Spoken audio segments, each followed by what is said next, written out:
નમસ્કાર, આપ જોઈ રહ્યા છો લખત ન્યૂઝ અપડેટ ચેનલ। તમામ સમાચાર અને અપડેટ મેળવવા માટે ચેનલને સબસ્ક્રાઇબ કરો અને બેલ આઇકન પર ક્લિક કરો જેથી તમામ સમાચાર અને અપડેટ તમને મળી રહે।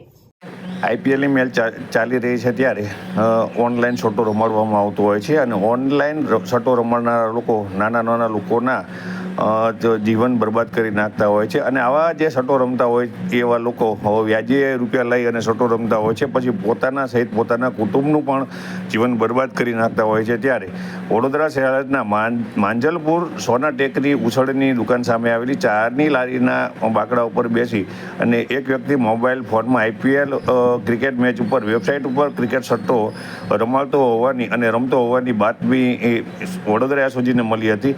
આ બાતમીના આધારે વડોદરા એસઓજી દ્વારા રેડ કરવામાં આવી હતી। ત્યારે આ વ્યક્તિ જે બેઠેલો હતો તે ખરેખર આઈપીએલની મેચ ઉપર બાકડા પર બેસી અને સટ્ટો રમતો હતો ને રમાડતો હતો, તેના કારણે તેને પકડી લેવામાં આવ્યો છે અને તેના સામે આઈપીએલના મેચ ઉપર સટ્ટો રમવા બાબતે કેસ કરી અને એસઓજી દ્વારા તેને દબોચી લઈ તેના પર કાયદેસરની કાર્યવાહી કરવામાં આવી છે।